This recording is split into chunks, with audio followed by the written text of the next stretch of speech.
ఇష్టపడే నేను తుపాకీ పట్టుకుని నేను నక్సలైట్ కావాల్సిన అవసరం లేదు. ఎర్ర జెండా వేసుకుని నేను మావోయిస్ట్గా మారాల్సిన అవసరం లేదు.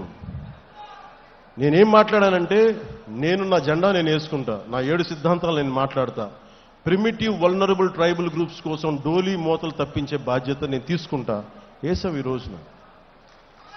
అంటే దీనికోసం నేను తుపాకులు పట్టుకోలే. దీనికోసం విప్లవాలని పందాన్ని కూర్చొని విప్లవ పందాన్ని మనం ఏం చేస్తాం? ప్రజాస్వామ్యంలో ఉన్నప్పుడు హింస పని చేయదు, అది అర్థం చేసుకునే ఉంటాం కదా.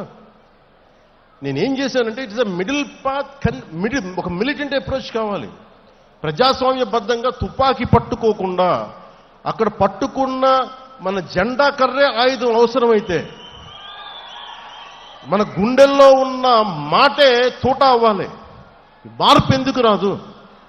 ఇందాక మీరు రియా గారి మాట వింటున్నారు, పాలకుల నుంచి వీర మహిళ. అర్ధరాత్రి 12 గంటలకి ఒక ఇంతమంది మగవాళ్ళు మధ్యలో ఆ పార్టీ మగవాళ్ళందరూ కూర్చోబెట్టి నేను చంపేస్తామంటే ఒంటరి మహిళల కూర్చొని 3 గంటల సేపు పోరాటం చేసిందంటే ఎంత సత్తా ఉండాలి, ఎంత ధైర్యం ఉండాలి, ఎలాంటి ధైర్యం నింపుకున్నారు. దేనికి అంటే మనం నిలబడతాం, మన సిద్ధాంతాల మీద అంత పట్టుదల, అంత బలం. ఇవన్నీ చేయడానికి కదా మనం నిలబడి ఉంది ఇక్కడ. ఇవన్నీ ఎలా ప్రూవ్ చేయాలంటే ఒక దశాబ్దం నడవాలి దీని మీద. పవన్ కళ్యాణ్ కూర్చోబెట్టి ఇక్కడ మనకి నోటెల్ హోటల్లో ఆపేస్తే చంపేయడానికి పోలీసులు తీసుకెళ్ళడానికి ప్రయత్నాలు చేస్తే మేమేం భయపడలే. చెయ్యి. మా కార్యకర్తల మీద, ఇప్పుడున్న విజయ్ కుమార్ గారి మొత్తం నాయకులందరి మీద, సందీప్ పంచకర్ల మీద, అందరి మీద కూర్చో, మన సందీప్ గారి మీద మీ కేసులు 307 కేసులు పెట్టారు. 15 మంది ఉత్తి పుణ్యానికి భరించామన్నీ.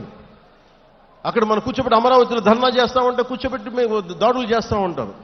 ఇప్పటం కోసం వెళ్దామంటే మీరు కూర్చోబెట్టి బ్లాకులు చేస్తారు. ఏ రోజు భయపడలా. ప్రధానమంత్రి గారు స్వయంగా నాకు తెలిసినప్పటికీ కూడా, ఇంత ఇబ్బంది పెడుతున్నప్పటికీ కూడా విశాఖపట్నంలో ఒక్క ఫోన్ కాల్ నేను పిఎంఓ ఆఫీసు కానీ హెచ్ఎంఓ ఆఫీసు కానీ చేయాలి. ఎందుకంటే ఇది మా నేల, మేం పోరాడతాం ఇక్కడ. నేను ప్రధానమంత్రి గారిని, హోంమంత్రి గారిని నేను సహాయం అడిగాను. నా అంత బలహీనం ఇంకెవలేడు. నా అలాంటి వాడు పార్టీని మూసేసి వెళ్ళిపోవడం బెటర్. అందుకనే బలంగా తీసుకున్నా. ఉంటే ఉంటాం, పోతే పోతాం, చూద్దాం. వీళ్ళు రౌడీలు అంటే వీళ్ళందరూ గత పార్టీ పాలకులంతా రౌడీలు అంట, చంపేస్తారంట, మీదకి వచ్చేస్తారంట. అంటే